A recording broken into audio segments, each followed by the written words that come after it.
राष्ट्रीय जनतांत्रिक गठबंधन एनडीए का हर तीसरा प्रत्याशी उच्च जाति से है। जी हां, एक सर्वे ने यह खुलासा किया है कि एनडीए ने अपने सीट शेयरिंग का फॉर्मूला तो तय कर लिया है, लेकिन इसने 15% आबादी वाले उच्च जातियों को 35% से अधिक सीटें दी है। वहीं 36% वाली अति पिछड़ा जातियों को मात्र 15% सीट दिया है। 27% वाली अन्य पिछड़ा वर्ग की जातियों को 32% से ज्यादा सीटें दिया है।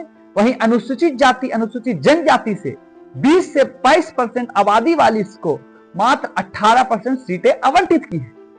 बात करेंगे एनडीए की सहयोगी भाजपा से। भाजपा को 101 सीटें मिली है, जिसमें उसने 49% सीट उच्च जातियों को दिया है। 21 राजपूत को, 16 भूमिहार को, 11 ब्राह्मण को और 1 कायस्थ को दिया है। वहीं अन्य पिछड़ा वर्ग को 30% सीटें दिया है। वहीं अनुसूचित जाति को 12% सीटें दिया है। नीतीश कुमार की जनता दल यूनाइटेड को 101 सीट मिला। 101 सीटों में अन्य पिछड़ा वर्ग को 36% सीटें दिया है। आर्थिक रूप से कमजोर पिछड़ा वर्ग को 22% दिया है, जबकि इस उच्च जातियों को 22% सीटें दिया है। अनुसूचित जाति को 15 सीट, अनुसूचित जनजाति को 1 सीट और मुस्लिम को 4 सीट दिया है।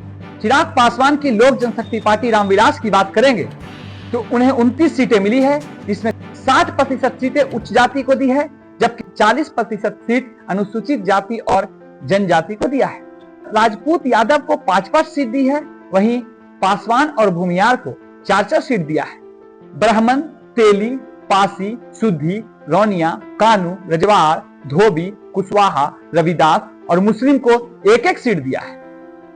हिंदुस्तान अवाम मोर्चा के सूत्रधार जीतन राम मांझी की पार्टी को 6 सीटें मिली, जिसमें 4 सीट मांझी ने अपने परिवार को दिया है, जबकि 2 भूमियार को मैदान में उतारा है।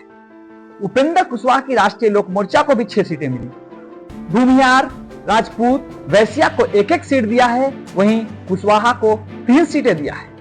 यह सर्वे यह सिद्ध कर रहा है कि एनडीए उच्च जाति को ज्यादा प्राथमिकता यहां पर दे रही है। और बिहार की राजनीति में भले उच्च जाति की आबादी कम हो, लेकिन शुरू से ही उच्च जातियों ने बिहार की राजनीति में बड़ा अहम रोल निभाया है। और पटना की सियासत पर पहुंचने के लिए उच्च जातियों ने अपना हमेशा एक मजबूत, एक बहुल वोट का इस्तेमाल किया है।